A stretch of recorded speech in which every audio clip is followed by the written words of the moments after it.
Bienvenue dans vos conseils du libraire. Alors, je vais vous parler de Kamil Fahmy, et ce n'est pas la première fois dont on parle de lui. Vous avez découvert ses romans depuis maintenant plusieurs années, et il compte de nombreux fans parmi les adolescents, parmi les adultes, parmi les hommes, parmi les femmes, et donc vous avez voyagé à travers ses récits. Et parmi donc les livres qui vous ont marqué, il y a Ilyes. Ilyes parce que justement, l'actualité est telle que lorsqu'on lit ce roman, eh bien on se projette un peu nous-mêmes dans cette histoire. Et le premier tome donc, a eu un franc succès, mais on est resté sur notre faim. On voulait en savoir plus, on voulait que l'histoire continue. On ne voulait pas que ça s'arrête comme ça. Eh bien, Kamil Fahmy a eu l'honneur et la gentillesse de ne pas nous laisser, on va dire, sur cette faim. Et il a livré aujourd'hui la suite, à savoir donc Ilyes le retour, qui va prolonger le récit, qui va prolonger l'aventure, qui va nous plonger toujours dans des riches émotions, mais surtout qui va nous faire réfléchir. Parce que c'est bien ça, en fait, l'intérêt d'un roman. Un roman, c'est vrai, c'est une lecture facile, ça nous distrait, mais l'objectif, justement, de ces lectures, ce n'est pas juste voilà, de passer un bon moment avec un livre, mais c'est surtout de réfléchir. Et donc, c'est l'objectif, je pense, que Kamil avait en écrivant ce livre, le contexte dans lequel, justement, le récit a lieu. Mais je pense que le mieux pour parler de ce livre, c'est que Kamil, qui est habituellement en train de filmer, vienne avec moi et qu'il nous présente et qu'il nous explique pourquoi il a écrit ce roman et qu'est-ce que la suite vient délivrer comme message. Et puis aussi peut-être, est-ce qu'il y aura encore une suite, un tome 3 peut-être. Donc Kamil, je te propose de me rejoindre et de venir prendre la suite de la vidéo.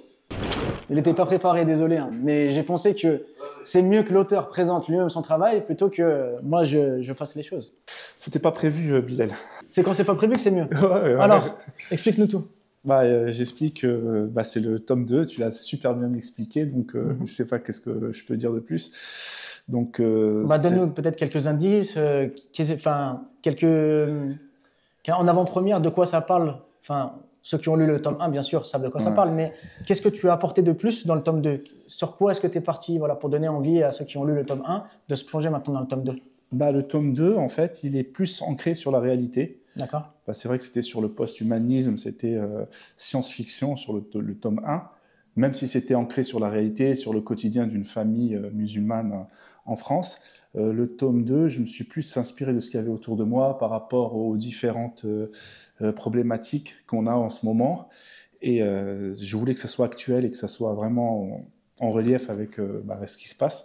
Et c'est sur ça que je me suis attelé pour écrire le retour. D'accord. Et petite question, est-ce qu'il y aura un tome 3? Toi, tu l'as lu, tu te rappelles, tu m'avais dit ton retour et que c'était difficile de se projeter sur un tome 3. En fait, là, c'est un diptyque. Je l'ai fait sur 2 tomes. Et quand tu m'avais parlé de ça, tu m'as dit ouais, c'est vrai que ça va être compliqué de faire une suite parce que la façon dont j'ai arrêté le tome 2, j'ai rebondi j'ai eu quelques réflexions. Je me suis dit ah non, je peux aller il y a une ouverture sur un tome 3. Donc on verra, Inch'Allah. Ah voilà, super. Donc on verra. C'est pas. J'allais y avoir un tome 3 alors. En fait, je veux pas. Quand j'écris mes différents romans, je veux pas être, prisonnier d'une saga. Tu vois, j'ai peur d'être prisonnier d'une saga et pas après aller sur d'autres idées, sur d'autres romans. Donc j'ai peur qu'un tome 3 m'enferme dans cette saga. D'accord. Très bien.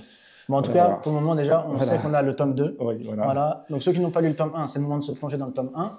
Ceux qui ont déjà lu le tome 1, vous avez la joie de pouvoir continuer la lecture et donc partir dans le tome 2. Et ceux qui auront aimé le tome 2, vous avez peut-être l'espoir de voir un tome 3 à venir. Barakallahu fik. Et je voulais rajouter, merci Villette de m'accompagner. En fait, tu es là depuis le début et tu m'as accompagné sur tous ces romans. Barakallahu fik. Merci.